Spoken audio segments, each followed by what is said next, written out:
Unit 4 electrochemistry part 9 BSc part second physical chemistry. इसमें हम चालकता के अनुप्रयोग करेंगे। सबसे पहला अनुप्रयोग है दुर्बल विद्युत अपघट्यों के वियोजन की मात्रा का निर्धारण। जैसे कि एसिटिक एसिड या अमोनियम हाइड्रोक्साइड जो है ये पूरी तरह से हमें मालूम है अपघटित नहीं होते हैं, तो इनके विद्युत जो है वियोजन की मात्रा एक मोल में कितने मोल जो है वो विघटित हो गए वो इनकी विद्युत चालकता के द्वारा ज्ञात किए जा सकते हैं। तो यदि किसी सांद्रता पर दुर्बल विद्युत अपघट्य की तुल्यांक की चालकता लैम्डा है और अनंत तनुता पर जहाँ पर कि हम पूरी तरह से किसी भी अपघट्य को चाहे वो दुर्बल हो या प्रबल हो पूरी तरह से अपघटित मानते हैं, लैम्डा 0 हो, तो जो है इसके वियोजन की मात्रा होगी लैम्डा बटे लैम्डा 0। इसके लिए हम एक उदाहरण लेते हैं। 25 डिग्री सेंटीग्रेड पर एसिटिक एसिड 0.01 m विलयन की विशिष्ट चालकता का मान हमें दे रखा है। अम्ल के वियोजन की मात्रा का परिकलन करना है यदि 25 डिग्री सेंटीग्रेड व अनंत तनुता पर एसिटिक अम्ल की मोलर चालकता का मान हमें दिया गया हो। तो मोलर चालकता, क्योंकि यहाँ पे ये विशिष्ट चालकता दे रखी है, तो हमें पहले विशिष्ट चालकता को चेंज करना है मोलर चालकता में। मोलर चालकता होगी विशिष्ट चालकता डिवाइडेड बाय कंसंट्रेशन। तो विशिष्ट चालकता थी 0.0163 और इसकी जो कंसंट्रेशन थी हमारे पास वो 0.01 m थी, तो हमने 0.01 मोल प्रति मीटर क्यूब में चेंज करने के लिए इसे डिवाइड किया, तो ये 10 आ जाएगा हमारे पास। और यहाँ से जो है 0.01 मोल पर डेसी मीटर है, तो पर मीटर क्यूब में हम डेसी मतलब होता है 10⁻⁻1, तो क्यूब है तो फिर 1000 से इसको मल्टीप्लाई करेंगे हम, तो 10 मोल पर मीटर क्यूब आ जाएगा। तो लैम्डा मैन m हमारे पास आया है 0.0163 डिवाइडेड बाय 10, तो ये हमारे पास है लैम्डा m का मान। अब क्योंकि किसी दिए गए टेम्परेचर पर हमें मोलर चालकता का मान प्राप्त हो गया और अनंत तनुता पे मोलर चालकता का मान ये है, तो अल्फा होगा lambda m by lambda m 0। यहाँ पे दोनों वैल्यू रखने पे हमारे अल्फा की मात्रा प्राप्त हुई है 0.0417, और अगर हम इसे परसेंटेज में कन्वर्ट करेंगे तो आ जाएगा 4.17%। इसका जो दूसरा अनुप्रयोग है वो है दुर्बल अम्लों या क्षारों के वियोजन स्थिरांकों का निर्धारण। एक दुर्बल अम्ल लिया है हमने जो कि इक्विलिब्रियम में रहता है अपने आयन H पॉजिटिव और A नेगेटिव के साथ, और अगर इसके वियोजन की मात्रा अल्फा है तो यहाँ से हम देखेंगे कि एक मोल से अल्फा मोल जो है जब विघटित हुए HA के, तो अल्फा और अल्फा मोल हमें H पॉजिटिव और A नेगेटिव के मिले। अम्ल का वियोजन स्थिरांक Ka, जैसे कि हम ली शेडलियस प्रिंसिपल वगैरह से करते थे, सारे सक्रिय द्रव्यमान के द्रव्यानुपाती नियम से करते थे, तो यह आ जाएगा alpha square C/1 minus alpha. अब देखिए कि इसका एग्जांपल है 25 डिग्री सेंटीग्रेड पर ब्यूटेरिक अम्ल के 0.0156 m विलयन की तुल्यांक की चालकता हमें दे रखी है और अनंत तनुता पर भी तुल्यांक की चालकता दे रखी है। तो ये इसको देखने से पता चल रहा है कि अगर हम इन दोनों को डिवाइड कर देंगे तो हमारे पास अल्फा आ जाएगा।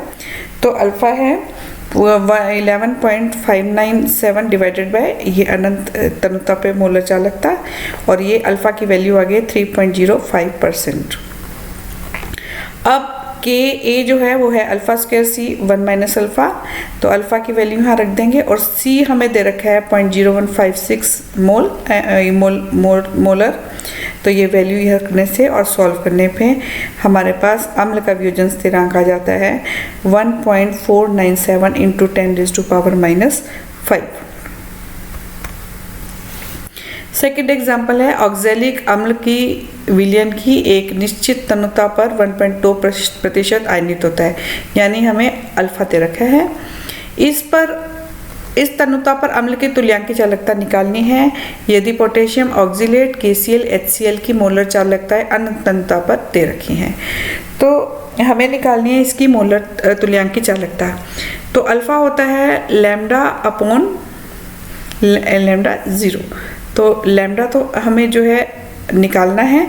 और लैम्डा 0 जो है यहाँ पे इन जो डेटास दे रखे हैं इसमें कोलराश का नियम लगाने से हम निकाल सकते हैं। तो सबसे पहले हम लैम्डा नॉट निकालेंगे। तो ये पोटेशियम ऑक्सीलेट, KCl और HCl। तो पोटेशियम ऑक्जेलिक एसिड को निकालने के लिए एक तो पोटेशियम इसमें से माइनस करना पड़ेगा हमें, और H का जो है वो एडिशन करना पड़ेगा, तो हमें पोटेशियम ऑक्सीलेट का मान प्राप्त होगा। तो पोटेशियम ऑक्सीलेट के लिए हमने जो है फॉर्मूला लिखा, पोटेशियम ऑक्सीलेट के लिए हो गया पोटेशियम प्लस ऑक्सीलेट, KCl के लिए K प्लस Cl की चालकता और HCl H प्लस Cl की। तो ऑक्जेलिक एसिड में आएगा ये पोटेशियम ऑक्सीलेट प्लस 2, क्योंकि ऑक्सीलेट आयन के अंदर जो है 2 H जुड़ते हैं, ऑक्जेलिक एसिड में 2 H होते हैं, तो इसलिए हमने इसको 2 से मल्टीप्लाई करके जोड़ा है। और ऑक्जेलिक एसिड में सिर्फ ऑक्सीलेट और H पॉजिटिव आयन होते हैं, इसमें एक्स्ट्रा K और Cl आए हैं इन दोनों को जोड़ने पे। तो इसमें से अगर हम KCl माइनस कर देंगे 2 से मल्टीप्लाई करने पे, तो हमारे पास सिर्फ ऑक्जेलिक एसिड ही बचेगा। तो हमने यहाँ पे potassium oxalate plus 2 into HCl की जो अनंत तनुता पे मोलर चालकता है, और इसमें से 2 इंटू पोटेशियम क्लोराइड की जो है अनंत तनुता पे मोलर चालकता को माइनस कर दिया।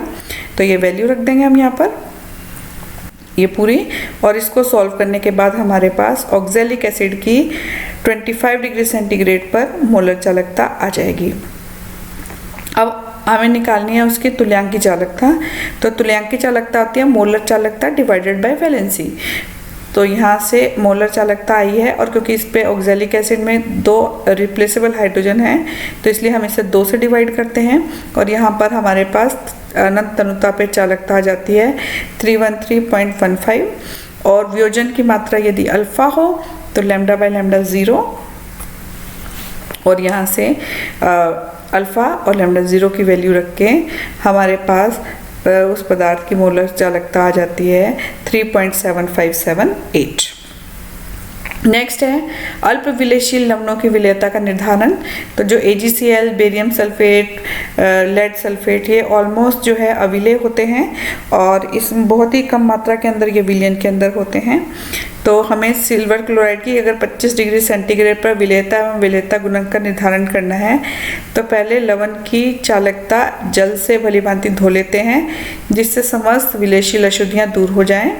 फिर लवण का चालकता जल में एक निलंबन बना लेते हैं। जब इसे चालकता जल में घोलेंगे हम सिल्वर क्लोराइड को, तो बहुत ही कम मात्रा में घुलेगा, और फिर नीचे जो है वो ऑलमोस्ट वाइट प्रेसिपिटेट के फॉर्म में बैठा रहेगा। फिर इसे ठंडा करते हैं, और बहुत ही अल्प मात्रा जल में विलय होती है। फिर इसको हम एक थर्मोस्टेट में रखते हैं, और इसमें चालकता, जल की चालकता भी ज्ञात कर लेते हैं, और ये जो विलयन बनाया था AgCl का, इसकी चालकता भी हम कर लेते हैं। अब इन दोनों चालकताओं के अंतर व सेल स्थिरांक का गुणनफल विलयन में घुले हुए AgCl की विशिष्ट चालकता को प्रदर्शित करता है, और ये कप्पा से हम इसे शो करते हैं।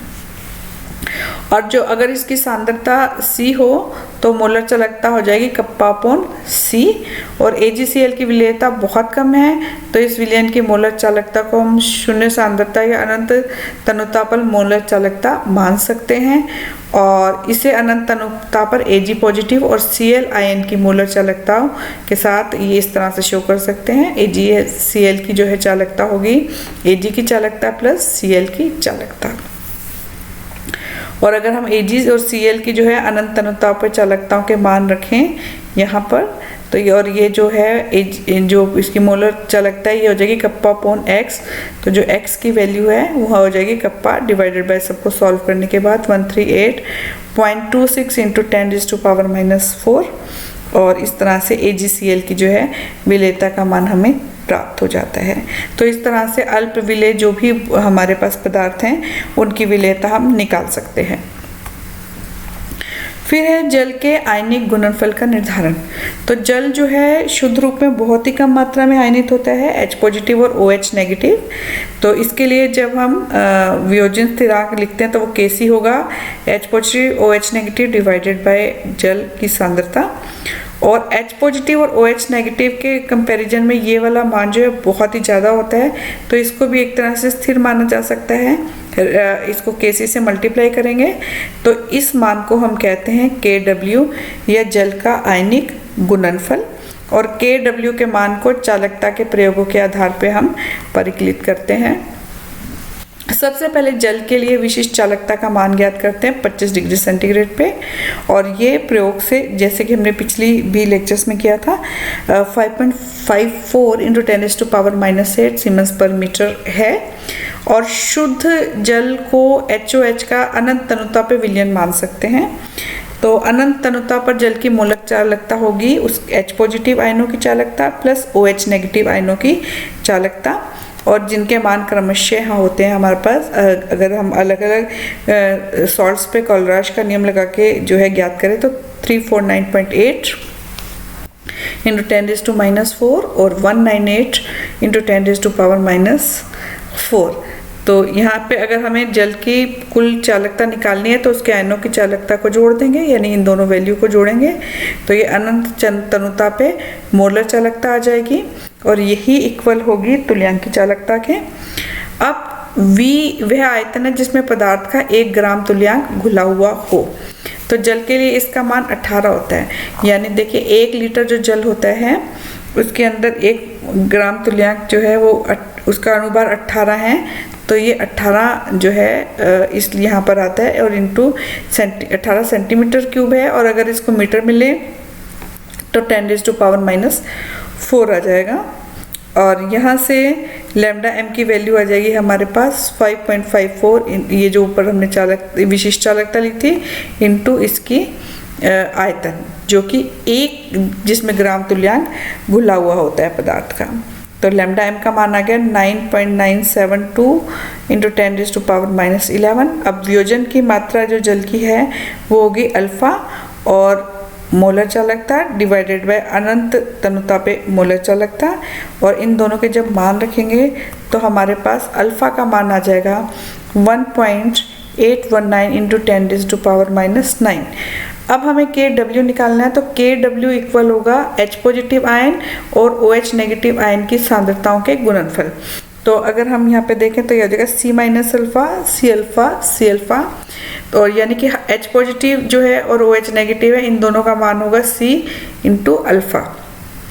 C जल की सांद्रता मोल प्रति लीटर है, तो ये जो P घनत्व है, P का मतलब होता है m/v, तो मास ग्राम्स में डिवाइडेड बाय वॉल्यूम। तो मास जो ग्राम्स में है उसको मोल में कन्वर्ट करने के लिए उस मास को हम किससे करेंगे, उसके अनुभार से डिवाइड करेंगे। तो मास अपॉन v तो घनत्व बन गया, और ये 18 यहाँ है, और यहाँ पर जो है घनत्व जल का होता है 0.997 ग्राम पर सेंटीमीटर क्यूब।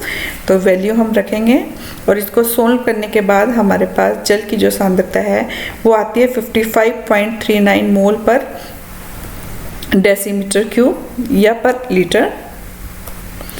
और क्योंकि H पॉजिटिव और OH नेगेटिव की सांद्रता बराबर है, C अल्फा के इक्वल है, तो C हमने यहाँ से निकाली इसकी कंसंट्रेशन, और जो अल्फा की वैल्यू है ऊपर चालकता के अनुप्रयोग से ज्ञात की थी, और ये मल्टीप्लाई करने पे H पॉजिटिव और OH नेगेटिव की हमारे पास C अल्फा का मान आ गया, और इनको H पॉजिटिव और OH नेगेटिव दोनों की बराबर ही है सांद्रता, तो ये हो जाएगा C² इंटू अल्फा स्क्वायर। तो इसकी वैल्यू यहाँ रख के स्क्वायर करेंगे, तो जल का जो है स्थिरांक आ जाएगा हमारे पास, आयनिक गुणनफल आ जाएगा 1.015 इंटू 10⁻⁻14।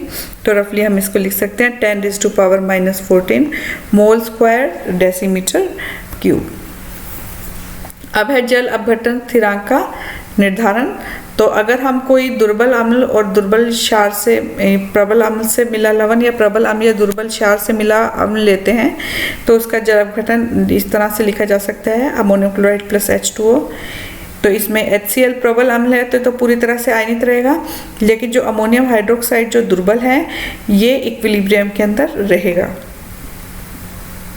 तो यानी जो पॉजिटिव आयन है वही जो है इक्विलिब्रियम में रहेगा। तो ये इसको हम अगर सामान्य रूप से लिखना चाहे तो ये होगा B positive plus H2O gives BOH plus H positive. और अगर इसके अंदर जो है अपघटन की मात्रा जो है H हो तो 1 माइनस एच, और इसी से BOH के भी H बनेंगे और H पॉजिटिव के भी H बनेंगे। यहाँ से मोलर चालकता किसके बराबर होगी, BA प्लस HA, और यहाँ से H का मान जब हम सब को रीशफलिंग कर लेंगे, H वाली टर्म्स एक तरफ रख लेंगे, बिना H वाली दूसरी तरफ, तो H का मान हमारे पास इस तरह से प्राप्त होगा। तो समीकरण में जो लैम्डा दी गई तनुता पर विलयन की तुल्यांकी चालकता है, और इससे विशिष्ट चालकता हम ज्ञात कर सकते हैं। लैम्डा HA की अनंत तनुता पर अम्ल की चालकता है। अब यहाँ पे लैम्डा HA बराबर होगा H पॉजिटिव आयन की चालकता प्लस A नेगेटिव आयन की चालकता, और लैम्डा BA जो अपघटित लवण की तनुता पर तुल्यांकी चालकता है। और इसके लिए हम क्या करते हैं कि यदि लवण में BOH बहुत ज़्यादा मिला दिया जाएगा तो सामने जो है BOH मिलाने पे बाई तरफ जो है मतलब लेफ्ट साइड पे आ जाएगा, क्योंकि अगर हम ये BOH मिला देंगे तो इसकी मात्रा कम करने के लिए सामने पीछे की तरफ जाएगा। तो लवण का जलापघटन एक प्रकार से रुक जाएगा, और इस स्थिति में विलयन की तुल्यांकी चालकता को जल अनअपघटित लवण की तुल्यांकी चालकता लैम्डा BA से माना जा सकता है। और इस प्रकार लैम्डा HA और लैम्डा BA के मान को समीकरण में रख के और हम जल अपघटन स्थिरांक KH का परिकलन करते हैं, h² - 1 - h × V, और ये 1/V को C लिखा जा सकता है। और यहाँ से कि इनके सबकी वैल्यूज़ रख के KH का मान आ जाता है हमारे पास 2.398 × 10⁻⁻⁵।